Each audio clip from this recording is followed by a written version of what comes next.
Welcome to the deep dive. Okay, take a moment, maybe look around you right now. Whether you're, in a busy city, quiet suburb, even just inside your home, you're surrounded by buildings. Absolutely. Everywhere. Structures you probably pass every single day without maybe truly seeing them.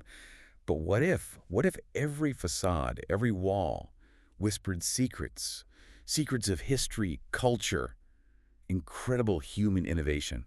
It's an amazing thought, isn't it? Like those bricks and beams could tell us stories of, well, ambition, breakthroughs in technology, even big shifts in how people thought. Exactly. Every structure, from, the grandest cathedral to the most ordinary little shop, it's like a physical record of its time. It really is. And today we're taking a deep dive into that fascinating world of architectural design. We're tracing its evolution, through the millennia. That's the plan. A chronological journey. We want to uncover how humanity has, well, literally built its aspirations into the world around us. And to guide us. Right, to guide us, we've pulled together a really great stack of sources for you. We've got a chronological journey through architectural eras, and we've beefed it up with insights from top history resources like Britannica and thoughtco.com. Good stuff. Yeah, the goal here is really to cut through the noise, give you a clear, engaging, comprehensive look at the major architectural movements. We'll explore what defined them, why they popped up when they did, and some of the, well, surprising legacies they left behind. Get ready for some serious insights, hopefully change how you see the built world. Okay, so let's dive right in, where it all began, the ancient world. Architecture first laying down those foundations of form.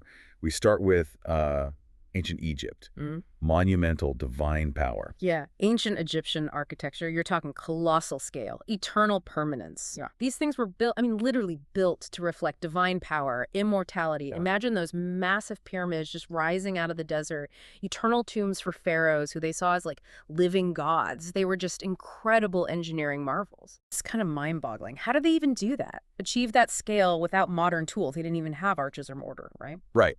They relied on sheer mass. That was the key for stability. Incredibly thick walls, closely spaced stone columns, huge flat roofs. Like the Great Pyramid. Exactly. The Great Pyramid of Giza, originally, 481 feet tall.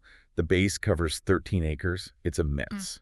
And many columns were carved to look like Nile plants, lotus blossoms, papyrus, sort of symbolically linking the buildings to the river, to life itself. And temples like Karnak, Luxor, these vast hypostyle halls, those big colonnaded rooms, every surface just covered in painted hieroglyphs. It really is incredible that without our modern techniques, they made these enduring statements about power, belief. The scale still just gets you today. It really does. But then things shifted. A very different ideal took hold, moving from that brute force to a pursuit of perfection. Ancient Greek architecture. Yeah, a definite shift. The Greeks, they moved away from the colossal, the divine, towards human-scale perfection, balance, harmony. How they achieve that? Through precise mathematical ratios. And they developed the classical orders, the sturdy Doric, the more graceful Ionic, these defined column design proportion. They basically wrote the rule book for architectural beauty. When I think Greek architecture, the Parthenon always comes to mind. Athens, 5th century BC. Why is that the example? For excellent reason. It's a marble temple to Athena, right? Famously ringed by those Doric columns. Its symmetry is legendary. But here's where it gets really clever. Okay. The Greeks added subtle optical refinements. The columns actually bulge slightly in the middle. It's called encasis. The steps curve upward slightly. It's all designed so the temple looks perfectly straight and balanced to our eyes, correcting for optical illusions. Wow, that's smart. Isn't it? They used post and lintel construction columns holding up horizontal beams. And they often put their temples on hills, like the Acropolis. Like stages, really, for dramatic effect. It's amazing how that Greek ideal, that search for perfect form, became this architectural language that just echoed for centuries, shaped so much of Western design. Absolutely. Which leads us naturally to their successors, the Romans. Right. Ancient Roman architecture. The Romans, well, they definitely took those classical ideas and let's just say they supersized them. Built for an empire, they prized utility, propaganda. Or engineers, right. Master engineers. Oh, absolutely. Masterful engineers. They pioneered the arch, the vault, and eventually the grandest dome of antiquity. And the real game changer, their invention of strong, fast-setting concrete. Concrete. That must have just opened up everything for them. It was a total revolution. Yeah. Concrete let them create completely new building types. Massive amphitheaters, like the Colosseum, right? Holding 50,000 spectators. Incredible. Huge public bath complexes, basilicas for law and meeting, those incredible aqueducts stretching for miles. And a Pantheon's dome, still standing. Still amazing. Completed AD 126, that iconic oculus, the opening at the top, letting in that beam of sunlight. It's an engineering marvel, even now. They did borrow Greek columns, pediments, yeah, but often more decoratively. They mixed orders, favored the ornate Corinthian, even made their own composite style. And wasn't it the Roman writer Vitruvius who said buildings should be solid, useful, and beautiful? That's the one, the Vitruvian triad. And the Romans, they truly mastered that. Their ingenuity didn't just unify an empire with these visible symbols of power. It laid the literal foundation for so much Western architecture that came after. Okay, so Rome falls eventually. Europe enters the medieval era, time of sacred spaces and soaring ambition.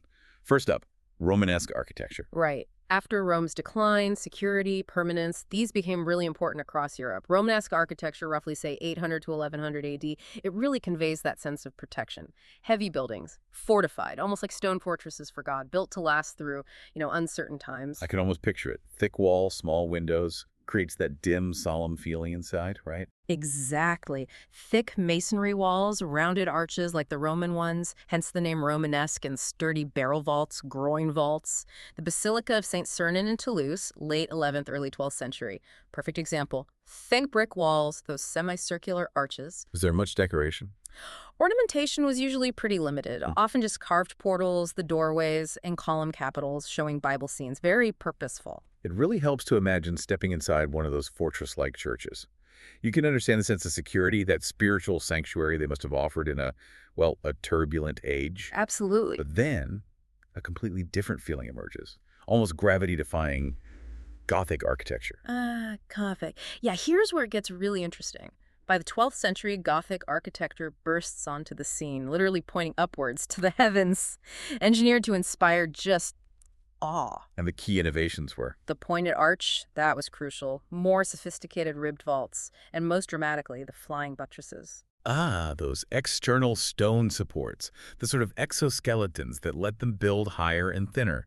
What a daring idea for back then. Totally daring. This structural breakthrough, it freed up the walls inside, allowed them to climb way higher, become much thinner, and that created space for huge, luminous stained glass windows. So the light became a major feature. Absolutely central. Interiors were flooded with multicolored light. It made the ceiling seem almost weightless, impossibly high.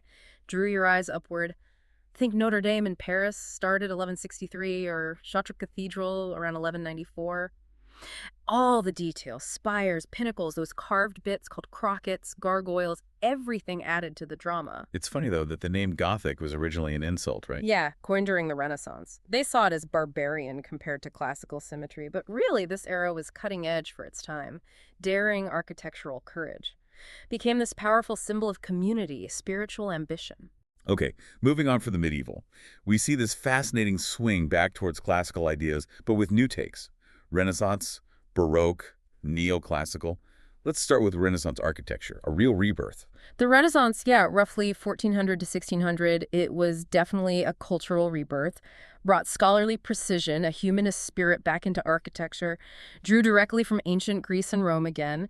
Architects went back to round arches, domes, classical columns, emphasized balance, harmony, logic. It wasn't just copying, was it? There was real innovation there, rediscovering and reinterpreting. Oh, far from just copying. Look at Brunelleschi's dome. Florence Cathedral, finished 1436, an engineering marvel, a double-shell dome over this huge octagonal space without Gothic buttresses.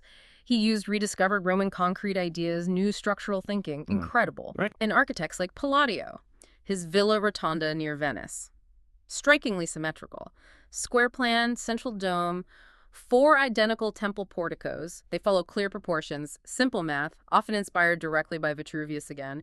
Even Michelangelo, he took the classical language and made it more, muscular, dynamic. What strikes me is Palladio's influence.